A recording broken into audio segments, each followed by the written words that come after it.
नमस्कार दोस्तों, मेरा नाम है अशोक कुमार और आप देख रहे हैं डिकोड विद आशु।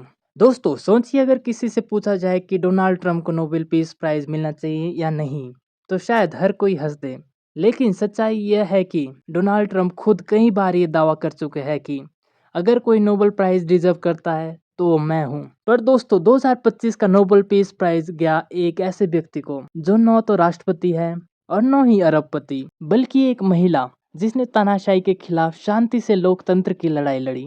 उनका नाम है मारिया कोरिना मचादो। आज हम जानेंगे कौन है ये महिला, क्यों मिला इन्हें ये सम्मान और डोनाल्ड ट्रंप फिर चर्चा में क्यों आए। तो दोस्तों, सबसे पहले समझते हैं नोबेल पीस प्राइज होता क्या है।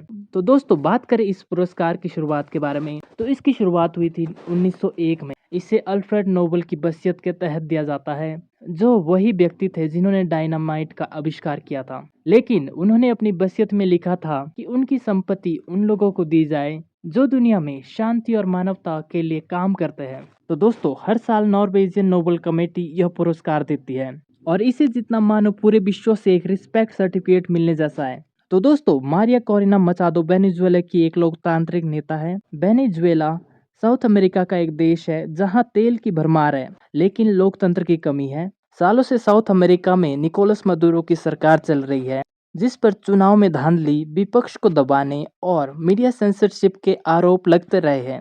ऐसे माहौल में मचादो ने शांतिपूर्ण तरीके से आवाज उठाई।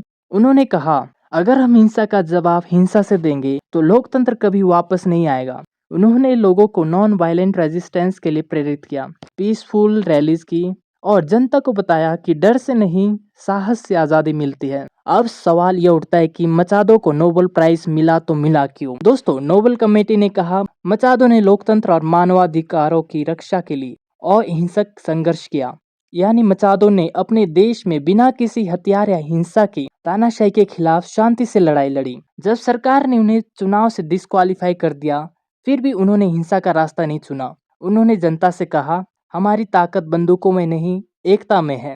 और यही वो वजह है कि 2025 में उन्हें दुनिया का सबसे बड़ा पीस अवार्ड मिला। तो दोस्तों, अब आते हैं डोनाल्ड ट्रंप पर। दोस्तों, ट्रंप ने अपने कार्यकाल में मिडल ईस्ट पीस डील्स जैसे कि इजराइल यूएई एग्रीमेंट कराए थे। उनके समर्थक कहते हैं कि ये पीस एफर्ट्स के लिए उन्हें भी नोबेल प्राइज मिलना चाहिए था। लेकिन इस बार कमेटी ने एक साफ संदेश दिया, शांति सिर्फ कूटनीति से नहीं आती, बल्कि नैतिक साहस और लोकतांत्रिक बदलाव से आती है। ट्रंप ने राजनीतिक शांति की कोशिश की, लेकिन मचादो ने जनता की शांति के लिए लड़ाई लड़ी। दोस्तों, मारिया कोरिना मचादो की कहानी सिर्फ वेनेजुएला की नहीं, बल्कि हर उस देश की है जहां लोग लोकतंत्र के लिए संघर्ष कर रहे हैं। उन्होंने दुनिया को सिखाया कि शांति कमजोरी नहीं, बल्कि सबसे बड़ी ताकत है। आज के दौर में जब नफरत और हिंसा बढ़ रही है, मचादो जैसी महिलाएं हमें याद दिलाती है कि उम्मीद और सत्य कभी मरते नहीं दोस्तों। और दोस्तों, यही है नोबेल पीस प्राइज का असली अर्थ, वायलेंस खत्म करने से ज्यादा इंसानियत को जिंदा रखना।